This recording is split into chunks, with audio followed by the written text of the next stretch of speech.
जय श्री राम दोस्तों, मैं यश शर्मा हमारे YouTube चैनल CMI में आपका स्वागत करता हूं।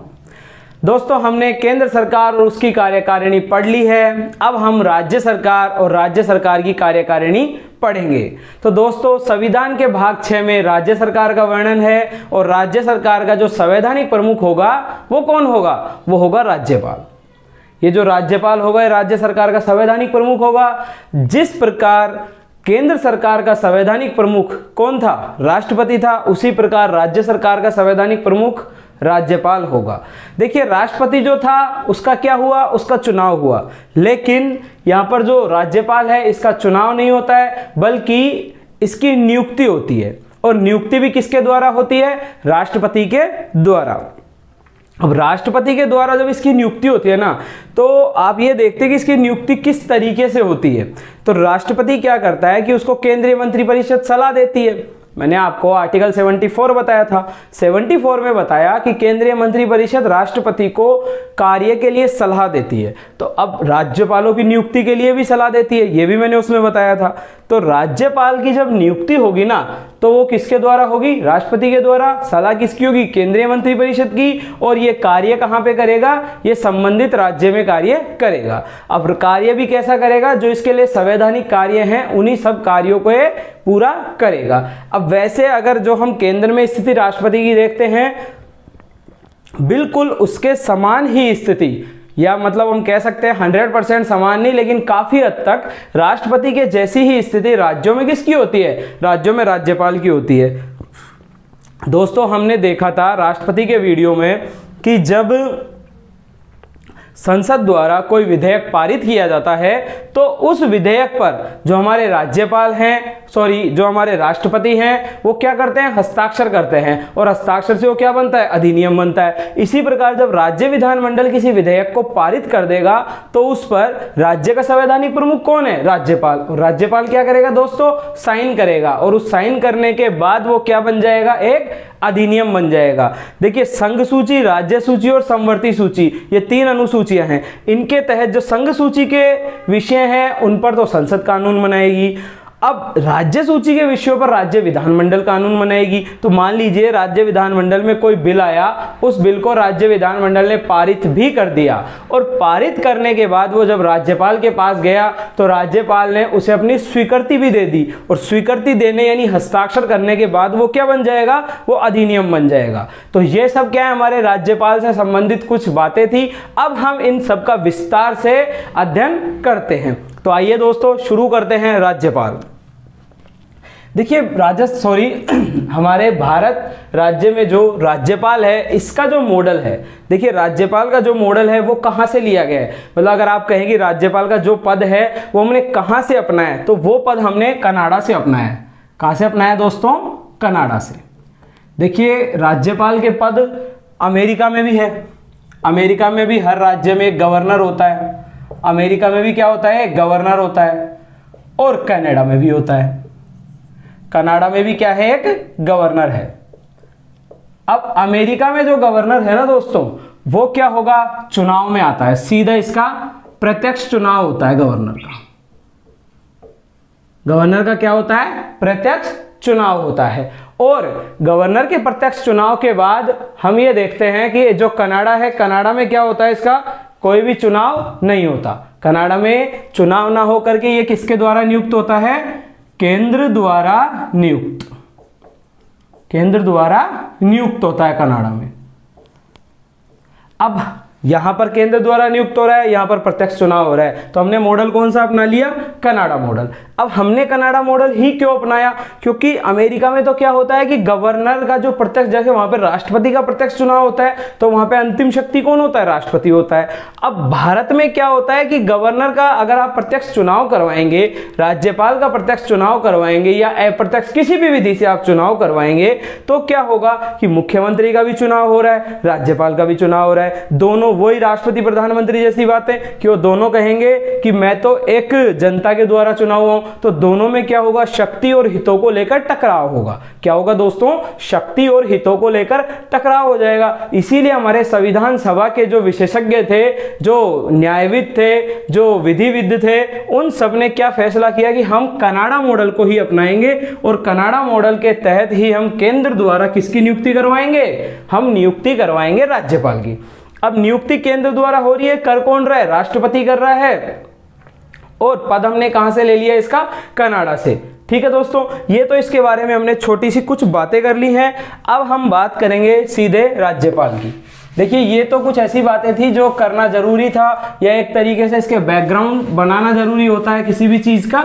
अब बैकग्राउंड के बाद अब हम बात करते हैं इसके फोरग्राउंड की, यानी राज्यपाल क्या है, क्यों है, कैसे है, तो ये सब बातें। देखिए, आर्टिकल 153 जो हमारा आर्टिकल 153 है, ये 153 आपसे क्या कह रहा है कि क्या होगा, राज्यों के राज्यपाल होंगे। सबसे इंपॉर्टेंट बात इसमें बस इतनी है कि राज्यों के राज्यपाल होंगे, यानी राज्यपाल का पद है ना, जो 153 के तहत ही बनाया गया है। अब इंपॉर्टेंट चीज है इसमें कि इसकी जो नियुक्ति है, इसकी जो नियुक्ति है वो कौन करेगा, तो वो करेंगे हमारे राष्ट्रपति।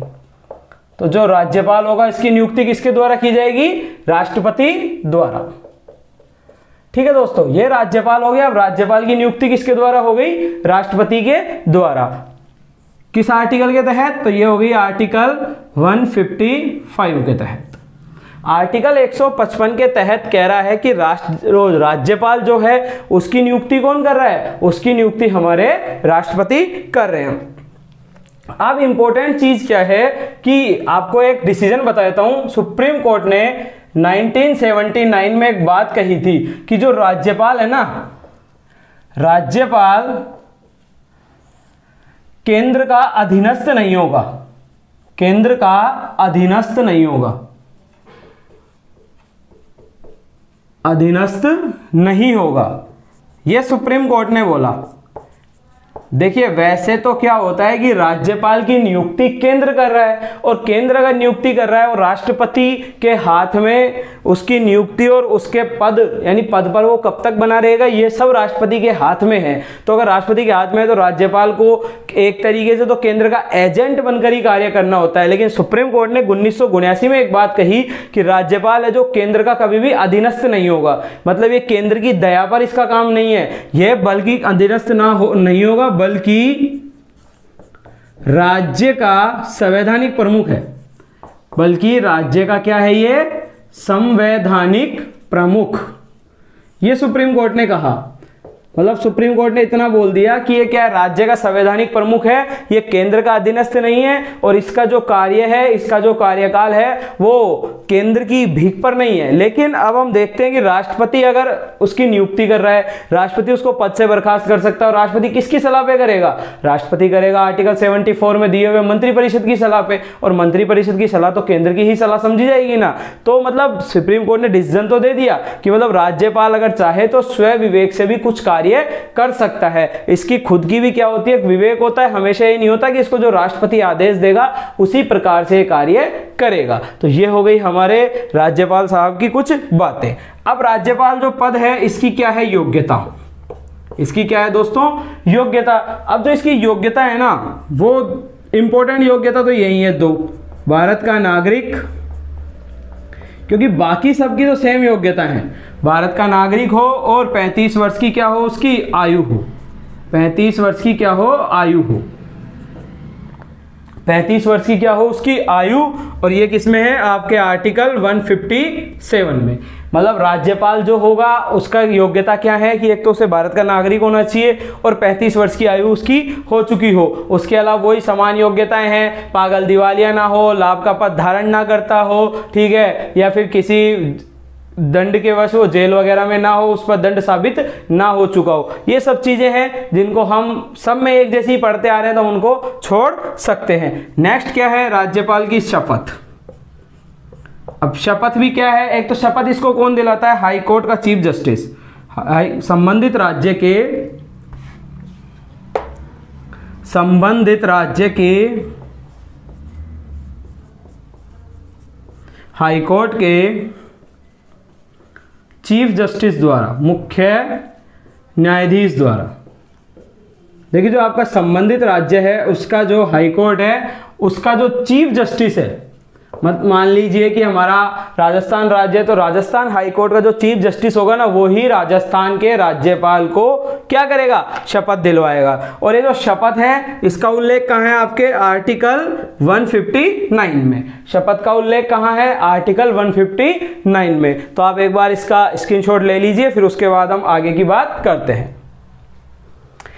अब बात करते हैं दोस्तों कि राज्यपाल का जो पद है उस पद के लिए क्या क्या तो शर्तें हैं, क्या क्या उसके लाभ हैं राज्यपाल के पद के, ये सब चीजें हम देख लेते हैं। छोटी छोटी बातें हैं, जरूरी है इन सबको देखना क्योंकि पता होना चाहिए। ठीक है, तो राज्यपाल का जो पद है उसके लिए क्या शर्तें हैं, तो यहाँ शर्तें देख लेते हैं हम। ठीक है, अब शर्तें क्या है कि न तो वो सांसद होना चाहिए, न तो सांसद होना चाहिए और न ही राज्य विधानमंडल का सदस्य, राज्य विधानमंडल का सदस्य, ये इसकी कुछ शर्तें हैं। नहीं राज्य विधानमंडल का सदस्य होना चाहिए, मतलब जो आपका राज्यपाल है ना तो किसी भी राज्य से सांसद नहीं होना चाहिए और किसी भी राज्य की विधानसभा या विधान परिषद का सदस्य नहीं होना चाहिए। ठीक है दोस्तों, नेक्स्ट क्या है कि उसे लाभ के पद पर तो बिल्कुल नहीं होना चाहिए, लाभ के पद पर नहीं होना चाहिए। ठीक है, लाभ के पद पर उसे नहीं होना चाहिए। तीसरा क्या है कि उसे एक सुख सुविधाओं युक्त आवासीय भवन मिलेगा। क्या मिलेगा उसको, एक आवासीय भवन, आवासीय भवन जिसे हम क्या नाम देते हैं, जैसे राष्ट्रपति भवन होता है वैसे ही क्या होता है, एक राजभवन होता है प्रत्येक राज्य में। हमारे राजस्थान में भी जयपुर में सिविल लाइंस पर मौजूद है राजभवन। ठीक है, बिना किराए का राजभवन। ठीक है, और बाकी इसके वेतन भत्ते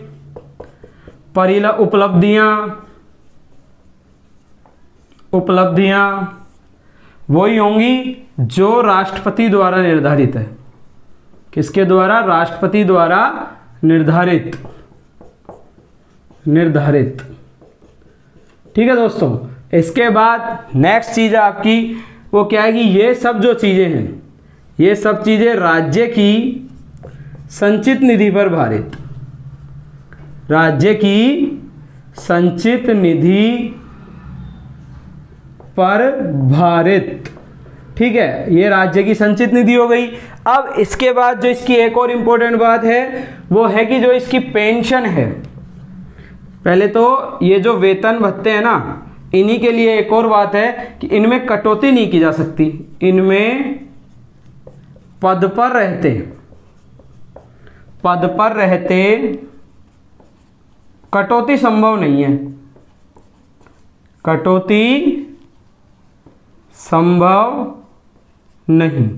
देखिए अभी आपने रिसेंटली अखबारों में एक न्यूज़ देखी होगी, एक न्यूज़ सुनी होगी कि जो हमारा राज्यपाल है, हमारा जो राज्य का क्या है राज्यपाल है, उसको छोड़ करके राज्य सरकार ने लगभग सभी कर्मचारियों से वेतन काटा है। किसी का कितने दिन का काटा है, किसी का कितने दिन का काटा है, मुख्यमंत्रियों का वेतन काट लिया। ठीक है, और वहां पर जो केंद्र सरकार है उसने सांसदों के वेतन में भी कटौती कर दी। लेकिन मुख्यमंत्री ने क्या किया, मंत्रियों का वेतन काटा, साथ में विधानसभा सदस्यों का वेतन काट लिया, सबका वेतन कट गया। लेकिन वेतन किसका नहीं कटा, वेतन नहीं कटा राज्यपाल का। ऐसी क्या परिस्थितियां हैं कि राज्यपाल का वेतन नहीं कटता है? तो देखिए ऑलरेडी इसमें लिखा हुआ है कि पद में रहते इसमें कटौती संभव नहीं है। राज्यपाल जब तक अपने पद पर है तब तक इसमें क्या है, कटौती नहीं हो सकती। सिर्फ क्या हो सकता है, मतलब ऐसी क्या चीज है जो हो सकती है कि राज्यपाल के भत्तों में यहाँ पे कटौती हो जाए? तो देखिए अब जैसे कोविड-19 है, मतलब जो कोरोना वायरस संबंधित ये बीमारी चल रही है, उसमें सभी के जो भत्ते हैं, जो वेतन है, उनमें कटौती हुई। अब राज्यपाल के में कटौती करना संभव नहीं है, तो राज्यपाल अगर खुद चाहे, स्वयं संज्ञान लेकर के वो कहे कि मैं 1 महीने 2 महीने का वेतन राज्य सरकार को छोड़ता हूं, कुछ भी करता हूं, तो ये जो होगा ना उनकी तरफ से स्वयं का सहयोग हो सकता है, लेकिन राज्य सरकार इसमें कटौती नहीं कर सकती है दोस्तों। ठीक है, अब एक बात है इसमें कि एक एक व्यक्ति दो या अधिक राज्यों का राज्यपाल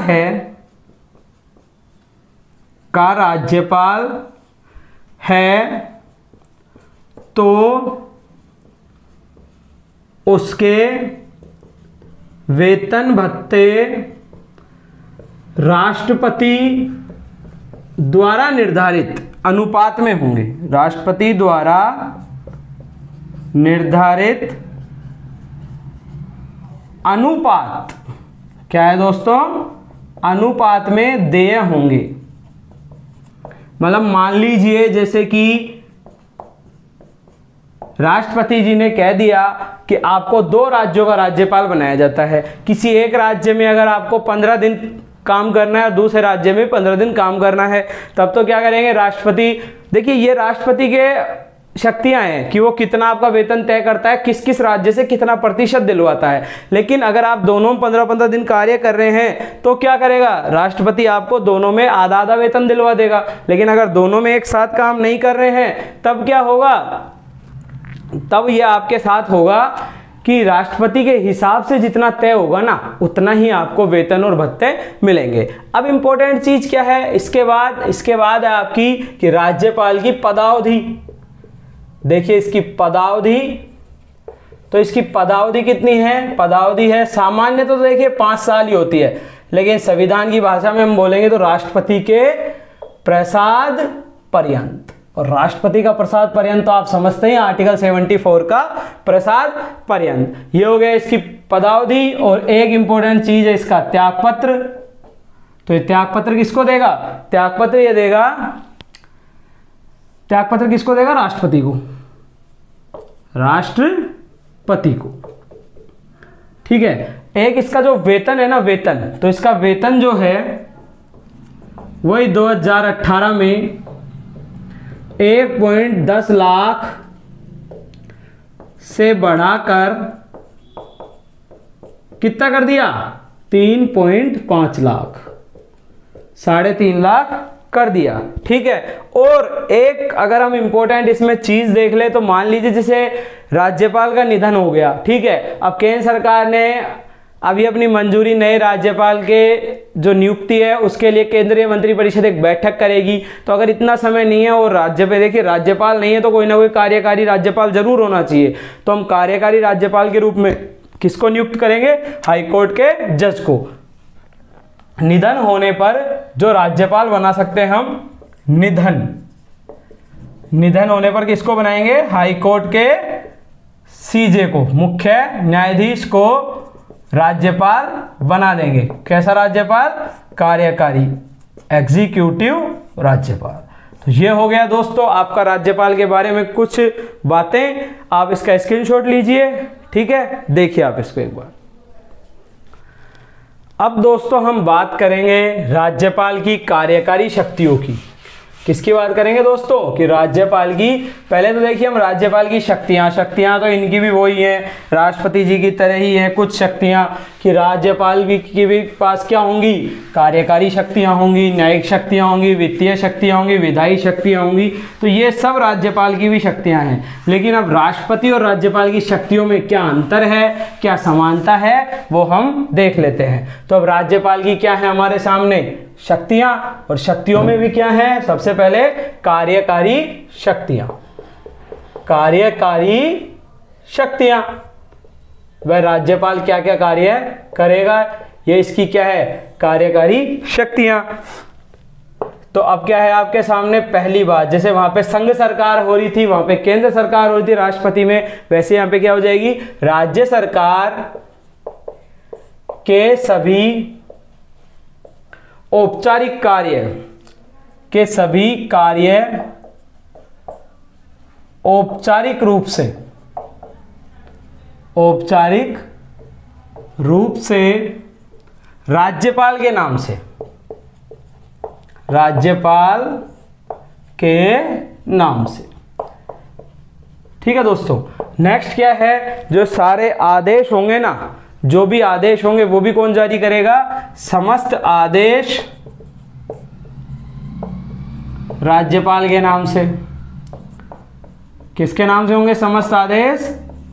राज्यपाल के नाम से। ठीक है। नेक्स्ट आपके लिए जो इंपॉर्टेंट बात है कि छत्तीसगढ़, देखिए ये किसी एक राज्य के राज्यपाल के नहीं है, ये राज्य के राज्यपाल जो इन संबंधित राज्यों में राज्यपाल होंगे ना, उनके लिए। कौन कौन से राज्य हैं? एक आपका छत्तीसगढ़, एक आपका एमपी, ठीक है दोस्तों, एक आपका झारखंड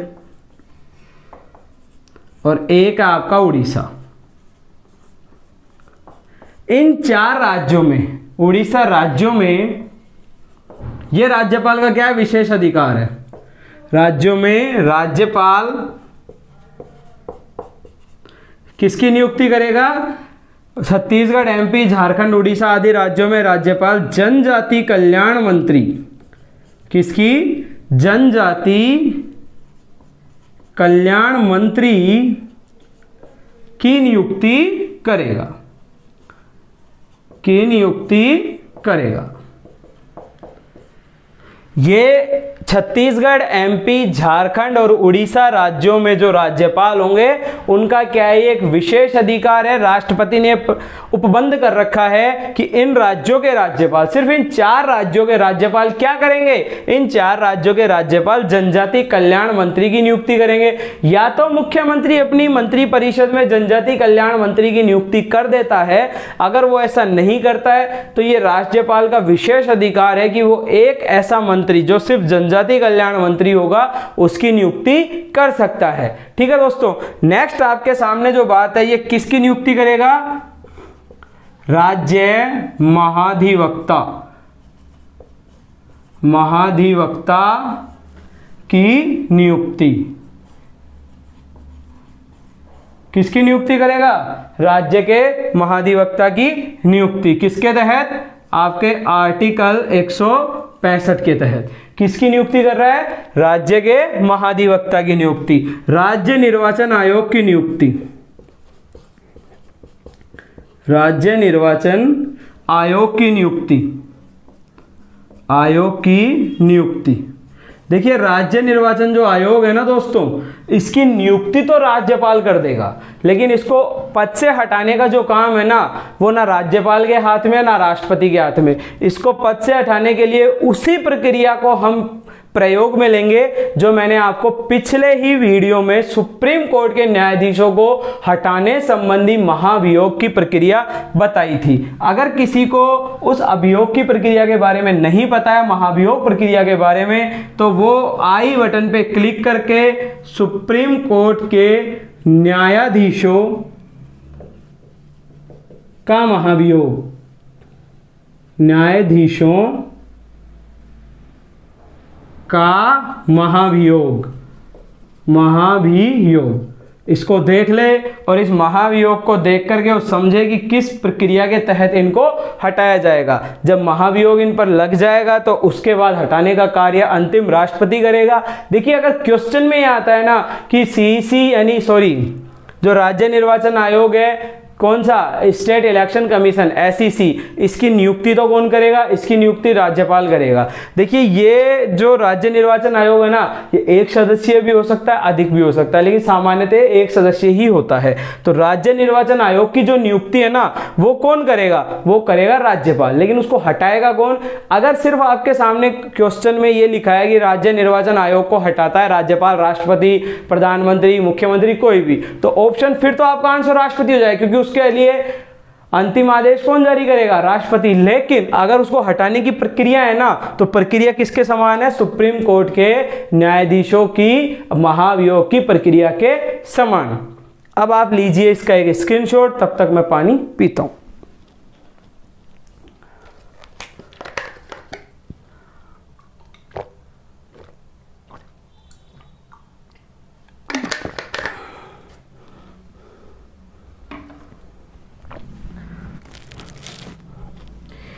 अब है दोस्तों आपके सामने बात, ये देख ली हमने।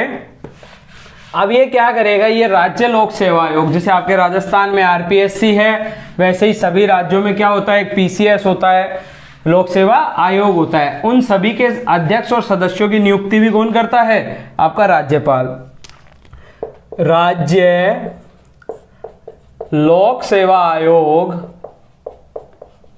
लोक सेवा आयोग के अध्यक्ष एवं सदस्यों की नियुक्ति, एवं सदस्यों की नियुक्ति। देखिए इनकी जो नियुक्ति है वो राज्यपाल करता है, इनको हटाने का काम कौन करता है? राष्ट्रपति करता है। अब इनको हटाने के लिए राष्ट्रपति को सिफारिश राज्यपाल एक जांच समिति गठित करता है, जो उच्च न्यायालय के न्यायाधीश, उसमें सुप्रीम कोर्ट के न्यायाधीश होते हैं, उच्चतम न्यायालय के, उनकी रिपोर्ट के आधार पर इनको राष्ट्रपति हटा देता है। ठीक है दोस्तों, इसके अलावा ये क्या करता है कि ये सीएम से प्रशासनिक मामलों की क्या है? रिपोर्ट मांग लेता है। प्रशासनिक मामले या जो मंत्रिपरिषद ने विधायी प्रस्ताव निकाले हैं, या विधायी प्रस्ताव की क्या करता है? जानकारी मांगता है, कि जानकारी मांगता है। ठीक है, एक एक क्या काम करता है कि मान लीजिए कोई मंत्री किसी विधेयक पर निर्णय ले चुका है लेकिन पूरी मंत्रिपरिषद ने उस पर विचार नहीं किया है, तो ये सीएम से कह के उसको भी पूरी मंत्रिपरिषद के सामने रखवाता है। कैसे रखवाता है? जैसे मैंने आपको राष्ट्रपति का बताया था, बिल्कुल डिट्टो का डिट्टो राज्यपाल के हक में है ये। नेक्स्ट क्या है? राज्य में राष्ट्रपति शासन की सिफारिश। राज्य में राष्ट्रपति शासन की सिफारिश, राष्ट्रपति शासन की सिफारिश, शासन की सिफारिश। देखिए जो हमारा राज्यपाल है, राज्य में राष्ट्रपति शासन की सिफारिश करता है, और इसी की सिफारिश के आधार पर 356 जो 365 आर्टिकल है उसके आधार पे क्या है? राज्य में राष्ट्रपति शासन लग जाता है। और इंपॉर्टेंट और लास्ट बात है इसकी, राज्य के विश्वविद्यालयों का कुलपति होता है। राज्य के जो विश्वविद्यालय हैं, यूनिवर्सिटी हैं, उन सभी का क्या है? ये चांसलर है। विश्वविद्यालयों का पदेन कुलाधिपति क्या होता है? पदेन कुलाधिपति होता है। मतलब ऐसा नहीं है कि एक व्यक्ति ही रहेगा, जो राज्यपाल रहेगा वही क्या रहेगा? पदेन कुलाधिपति। तो ये हो गई इसकी कार्यकारी शक्तियां, देख लीजिए आप इसको। अब बात करेंगे हम इसकी विधायी शक्तियों की। जो राज्यपाल होगा उसकी क्या है? अब कुछ विधायी शक्तियां, यानी जैसे राष्ट्रपति के पास विधायी शक्तियां थी वैसे ही राज्यपाल के पास भी क्या है? विधायी शक्तियां हैं। तो अब राज्यपाल की विधायी शक्तियों की हम बात कर लेते हैं। तो राज्यपाल की जो विधायी शक्तियां हैं दोस्तों, अब ये विधायी शक्तियों में क्या है कि ये किस बात पर निर्णय लेगा, किस पर नहीं लेगा, इन सब चीजों की हम बात कर लेते हैं। तो सबसे पहले तो क्या करेगा? राज्य विधानसभा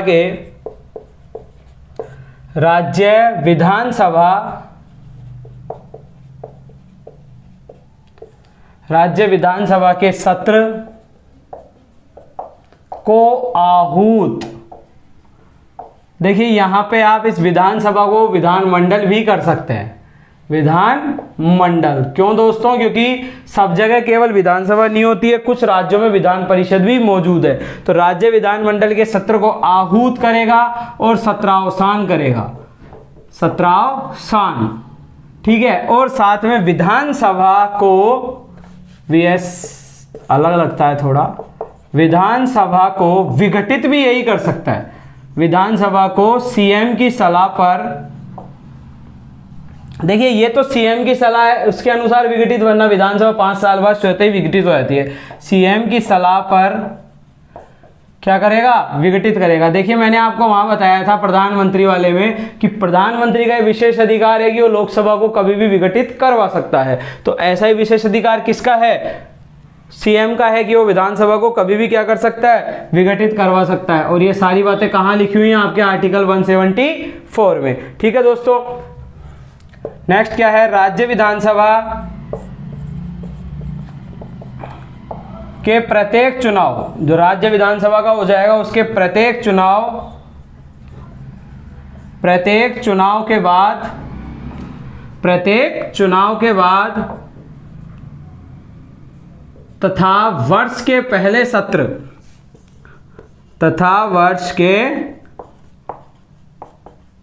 सत्र इसको क्या करेगा, वर्ष के पहले सत्र को संबोधित करेगा। क्या करेगा, संबोधित करेगा,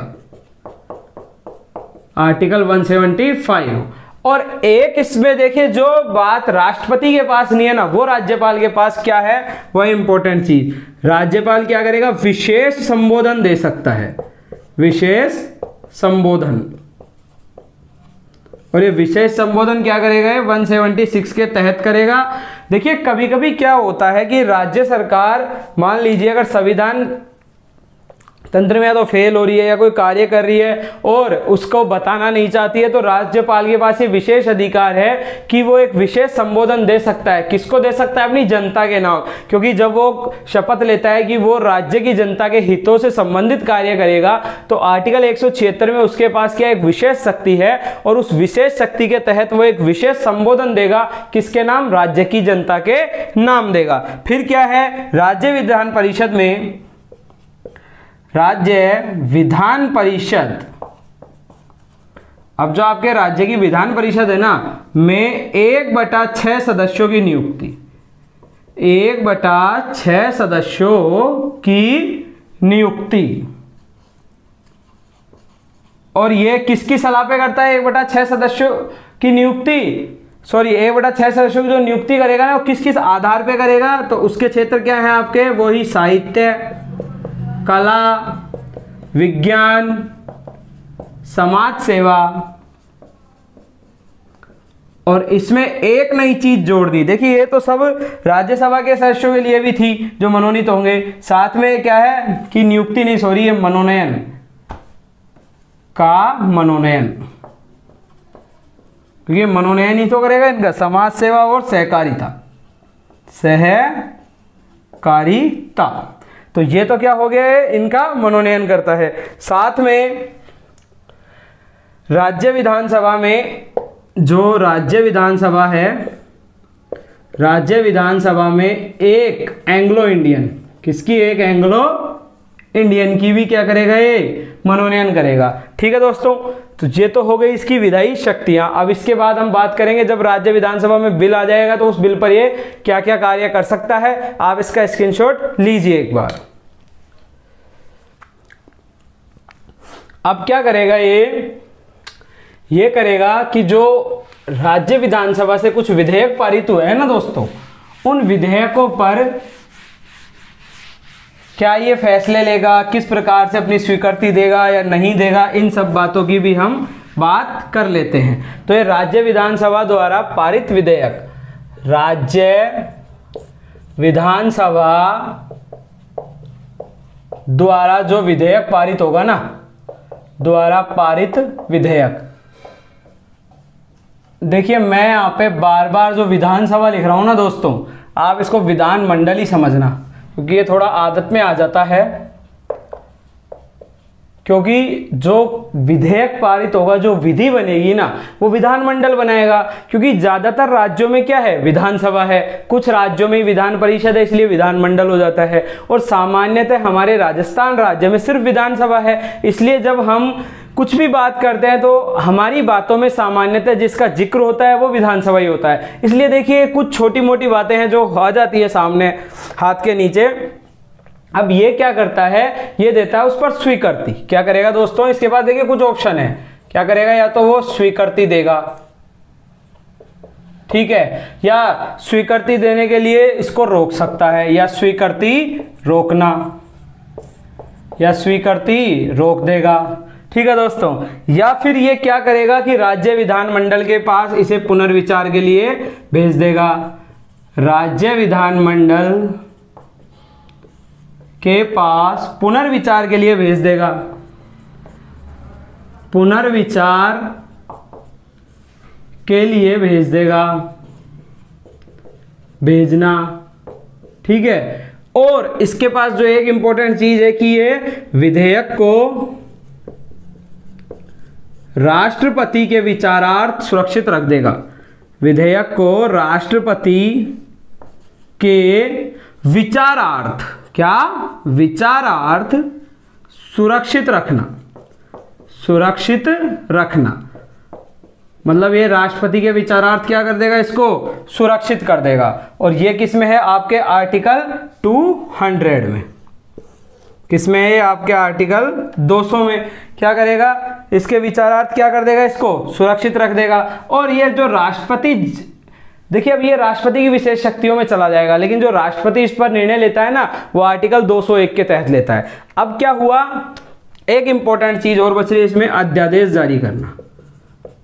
अध्यादेश जारी करना। और जो अध्यादेश जारी करता है ये किसके तहत है, 213 के तहत। साथ में जो राज्य के नियंत्रक महालेखा परीक्षक होता है उसकी जो सीएजी होगा, जो राज्य वित्त आयोग होगा, स्टेट एफसी, राज्य वित्त आयोग, राज्य वित्त आयोग, और राज्य लोक सेवा आयोग, और राज्य लोक सेवा आयोग, इनकी जो रिपोर्ट आएगी, की रिपोर्ट कहां पे रखवाना, विधानसभा के समक्ष। विधानसभा के, देखिए यहां पे आप विधानमंडल मत कीजिएगा, ये विधानसभा के समक्ष ही रख पाएगा। सॉरी यहां पे भी दोस्तों इसको विधानमंडल ही करो, क्योंकि वहां पे जैसे संसद करती है वैसे राज्य में क्या है, इस पर विधानमंडल ही विचार करेगा। अब देखिए दोस्तों, हम आपको इनको देखते हैं एक बार। राज्य विधानमंडल के द्वारा जो पारित विधेयक है उन पे क्या क्या करेगा, पहला उस विधेयक को स्वीकृति दे दी, हस्ताक्षर कर दिया। दूसरा क्या करेगा कि उस विधेयक पर अपनी स्वीकृति को रोक लेगा। तीसरा क्या करता है कि विधेयक को लौटा देगा, किसको, राज्य विधानमंडल को, बोलेगा आप इस पे पुनर्विचार कीजिए। और जो चौथी और जो इंपॉर्टेंट बात है ना, राज्य सरकार में सिर्फ राज्यपाल की शक्ति है कि उस विधेयक को राष्ट्रपति के विचारार्थ क्या है, ये रख देगा। राष्ट्रपति के विचारार्थ इसको सुरक्षित रख देगा। मान लीजिए राष्ट्रपति ने विचार किया और राष्ट्रपति ने विचार करके क्या करा, एक बार फिर से राज्य विधानमंडल को लौटा दिया कि आप इसमें कुछ संशोधन कीजिए।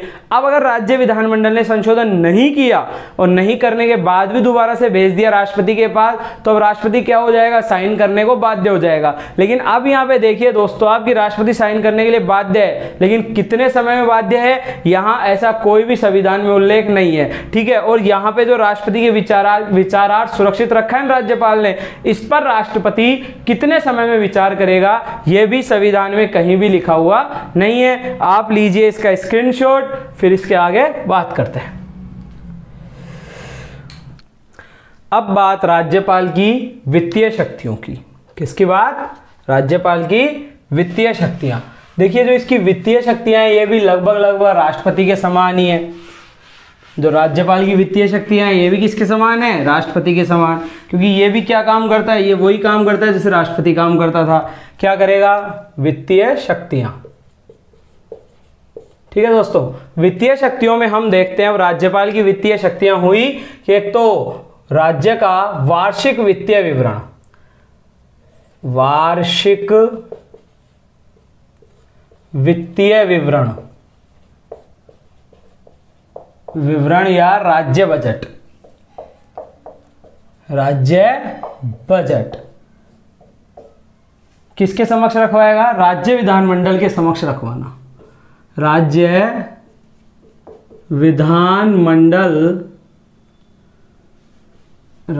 विधानमंडल के समक्ष रखवाना, के समक्ष रखवाना, ठीक है। दूसरा है जो धन विधेयक है ना, देखिए राज्य में धन विधेयक, तो जो धन विधेयक है उसका निर्धारण कौन करेगा, विधानसभा अध्यक्ष करेगा। तो धन विधेयक राज्यपाल की पूर्व सहमति से, राज्यपाल की पूर्व सहमति से ये कहां प्रस्तुत किया जाएगा, राज्यपाल की पूर्व सहमति से विधानसभा में प्रस्तुत, विधानसभा में प्रस्तुत। नेक्स्ट क्या है, इसकी सहमति बिना, इसकी सहमति बिना कोई अनुदान मांग नहीं, कोई अनुदान की मांग नहीं, कोई अनुदान मांग नहीं, इसकी सहमति के बिना कोई अनुदान मांग नहीं, और इसकी सहमति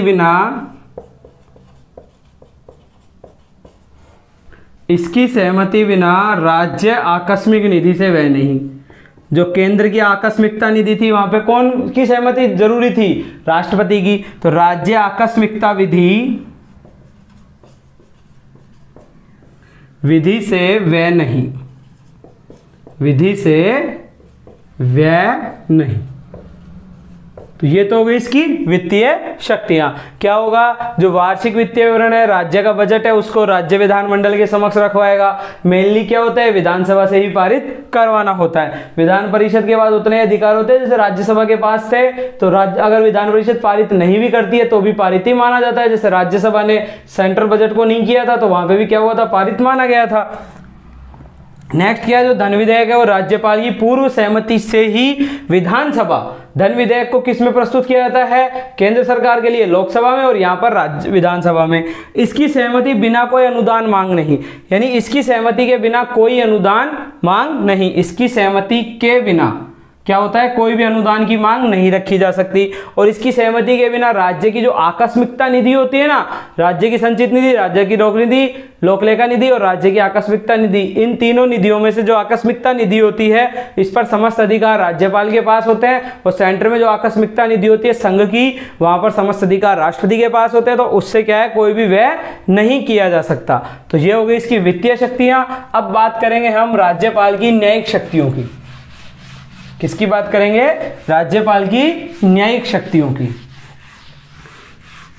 तो जो राज्यपाल की न्यायिक शक्तियां हैं, न्यायिक शक्तियां, अभी जो न्यायिक शक्तियां है ना, ये क्या होता है कि राज्य विधि, जो राज्य सूची के विषयों पर राज्य विधानमंडल ने कानून बनाए हैं, उनके अनुसार जो राज्य का हाई कोर्ट क्या करेगा? किसी को दंडित देगा, तो राज्य विधि के अनुसार दंडित व्यक्ति को क्षमादान, दंडित व्यक्ति को क्षमादान। और ये कहां लिखा हुआ है? आपके आर्टिकल 161 में। पहले मैंने आपको बताया था। और क्षमादान देगा, साथ में क्या होगा? वही आपकी लघुकरण, परिहार और क्या नाम है, दंड को जो छोटा कर रहे थे, ये सारी क्या है? इसकी जो विधियां हैं उनके अनुसार क्या करेगा? क्षमादान करेगा। तो क्या होगा? क्षमा, प्रविलंबन, ठीक है, परिहार, लघुकरण, परिहार, लघुकरण, और जो हो गई आपके क्षमा, प्रविलंबन, परिहार, लघुकरण, इन सब नीतियों के तहत ये क्या करता है? ये भी क्षमादान देता है। अब इन चारों का जो हमने मेनली पढ़ लिया था, इनके बारे में विस्तार पूर्वक अध्ययन, वो कहाँ किया था? राष्ट्रपति की शक्तियों में। कहाँ किया था? राष्ट्रपति की शक्तियों में। तो ये आई बटन पे आप क्लिक कीजिए, आपको ऊपर दिख रहा होगा राष्ट्रपति की शक्तियां, या आप पढ़ लीजिए। इससे आपको क्या है? ये जो क्षमा, प्रविलंबन, परिहार, लघुकरण, इन सब रीतियों के बारे में क्या है आपको पता लगेगा। दूसरा क्या है? ये संबंधित जो हाई कोर्ट है, संबंधित हाई कोर्ट है, उसका जो चीफ जस्टिस है, सीजे, मुख्य न्यायाधीश की नियुक्ति के मामले में राष्ट्रपति से विमर्श करता है। राष्ट्रपति से विमर्श करेगा। जो राष्ट्रपति संबंधित हाई कोर्ट में चीफ जस्टिस की नियुक्ति करेगा, तो उस नियुक्ति से पहले राष्ट्रपति से क्या करेगा? ये विमर्श करेगा राष्ट्रपति से। ठीक है दोस्तों। साथ में ये क्या करता है? राज्य उच्च न्यायालय के साथ विचार करके, राज्य हाई कोर्ट के साथ विचार कर जिला न्यायाधीशों की नियुक्ति, जिला न्यायाधीशों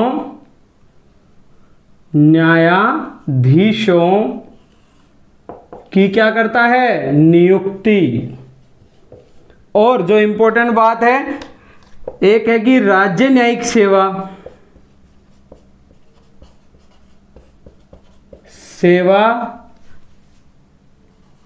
की नियुक्ति, जो राज्य न्यायिक सेवा के अधिकारी होंगे उनकी क्या करेगा, नियुक्ति करेगा। और इसमें किसको छोड़ देगा, जिला न्यायाधीशों को छोड़कर। और ये किसके संबंध में किसके साथ विचार विमर्श करेगा, हाईकोर्ट तथा एसपीएससी राज्य लोक सेवा आयोग से विमर्श करके।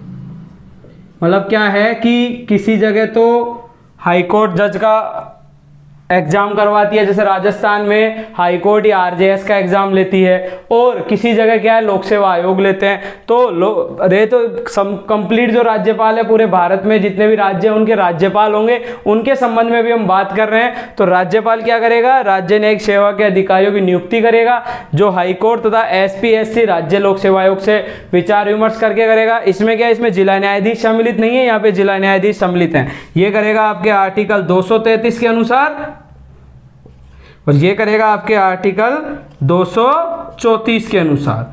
तो आप इसका स्क्रीनशॉट लें एक बार। अब बात करेगा ये राज्यपाल की संवैधानिक स्थिति। देखिए राज्यपाल की अब संवैधानिक स्थिति क्या है एक राज्य के आधार पे, तो वो भी हम देख लेते हैं। मतलब जो राज्यपाल है एक राज्य में क्या होता है, संवैधानिक प्रमुख तो होता है, लेकिन वो कितनी उसमें शक्तियां हैं, क्या उसकी स्थिति है, वो हम देख लेते हैं। तो राज्यपाल की संवैधानिक स्थिति, संवैधानिक क्या है दोस्तों, स्थिति। अब जो राज्यपाल की संवैधानिक स्थिति है ना, वो क्या कहती है कि एक तो क्या है, राज्य का कार्यकारी प्रमुख, राज्य का क्या है, कार्यकारी प्रमुख, यानी राज्य जो भी कार्य करेगा किसके नाम से होंगे, इसी के नाम से। दूसरा है राज्य सरकार की समस्त कार्यकारी शक्तियां, की समस्त कार्यकारी शक्तियां किसमें होंगी, राज्यपाल में निहित कार्यकारी शक्तियां निहित होंगी, इसके पास होंगी, किसके पास होंगी, राज्यपाल के पास होंगी। नेक्स्ट क्या है कि ये अपने क्या होगा, स्वयं विवेक से क्या करेगा, अन्य कार्य मंत्री परिषद की सलाह पर करेगा।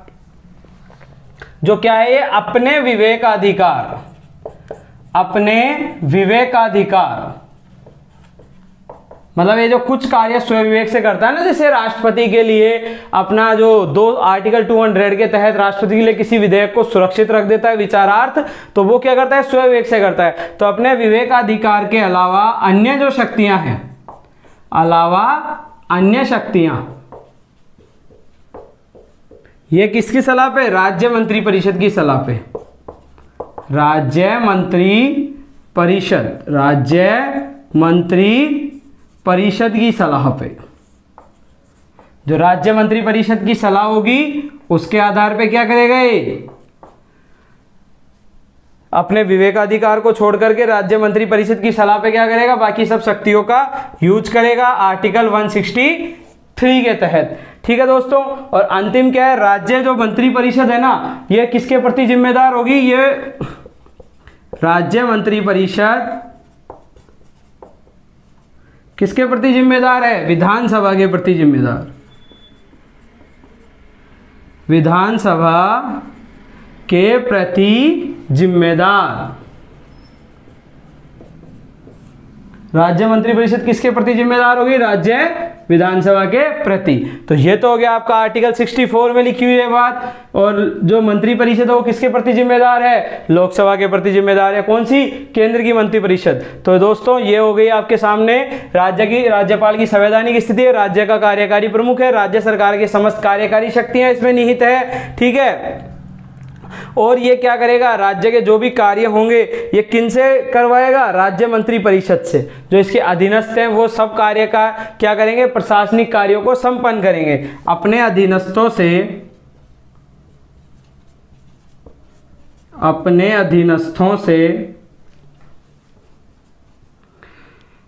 समस्त प्रशासनिक कार्य क्या करवाएगा, संपन्न। किसके तहत, आर्टिकल 154 के तहत। आर्टिकल 154 में क्या लिख रहा है, ये जो अपने अधीनस्थ होंगे उनसे क्या करवाएगा, समस्त प्रशासनिक कार्य तो अब आप ये देख लीजिए एक बार संवैधानिक स्थिति, फिर हम बात कर लेते हैं इसके बाद राज्यपाल के संवैधानिक विवेक अधिकार, यानी राज्यपाल विवेक से क्या क्या कार्य करेगा। संवैधानिक विवेक अधिकार क्या है दोस्तों, विवेक से क्या क्या कार्य करेगा वो और देख लेते हैं। और ये सब राज्यपाल के बारे में हमने बात लगभग पूरी कर ली। संवैधानिक विवेक अधिकार, विवेकाधिकार। अब संवैधानिक विवेकाधिकार अभी बताया मैंने आपको, आर्टिकल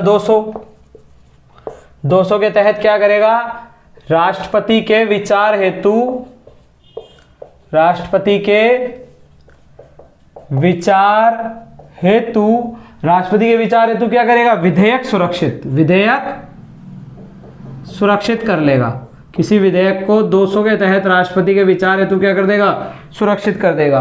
दूसरा क्या है, राज्य में राष्ट्रपति शासन की सिफारिश, राज्य में राष्ट्रपति शासन की सिफारिश। ये देखिए इसके सब विवेकाधिकार है, शासन की सिफारिश, क्योंकि ये कार्य मंत्रिपरिषद की सलाह पे नहीं कर रहा है, क्योंकि मंत्रिपरिषद कभी भी इस बात की सलाह नहीं देगी। राज्य के विधान परिषद एवं प्रशासनिक मामलों में क्या करेगा, सीएम से जानकारी प्राप्त करेगा। राज्य के विधायी व प्रशासनिक मामलों की सीएम से जानकारी प्राप्त करेगा, सीएम से जानकारी प्राप्त करेगा। दोस्तों ये क्या करेगा कि जो राष्ट्रपति है उसके विचार हेतु क्या करेगा, विधेयक को सुरक्षित रख देगा। दूसरा है राज्य में राष्ट्रपति शासन की सिफारिश करेगा, ये किसके तहत करता है, आर्टिकल 356। और तीसरा है राज्य के विधायी व प्रशासनिक मामलों की जानकारी किससे मांगेगा, सीएम से मांगेगा। तो ये सब राज्यपाल की क्या हो गए, संवैधानिक विवेक अधिकार। तो दोस्तों आज के इस राज्यपाल के वीडियो में इतना ही। अगर आपको ये वीडियो अच्छी लगी है, देखिए पहली बात कि मैंने क्या है इसमें किसी राज्य विशेष के राज्यपाल की चर्चा नहीं की है। अभी हम राजस्थान के राज्यपाल के बारे में चर्चा, जो कुछ उसकी फैक्चुअल चर्चा होगी, किसी दिन 10-5 क्वेश्चंस के साथ कर लेंगे उसके बारे में फैक्चुअल चर्चा। ये क्या थी, एक राज्यपाल जो पद होता है समस्त राज्यों के लिए, उसी के बारे में हमने चर्चा की है। तो अगर आपको ये वीडियो अच्छी लगी है तो आप हमारी इस वीडियो को लाइक करना, वीडियो पर कमेंट भी करना, और हमारे चैनल अगर CMI पर आप अभी भी नए हैं तो हमारे चैनल CMI को आप सब्सक्राइब अवश्य करें, बेल आइकन का बटन दबाएं, जिससे हमारे सभी वीडियोज की नोटिफिकेशन आपको समय समय पर मिलती रहे। तो धन्यवाद दोस्तों, आप सब घर पे रहें, सुरक्षित रहें, पढ़ाई करते रहें, कोरोना से बचे रहें। जय हिंद, जय भारत।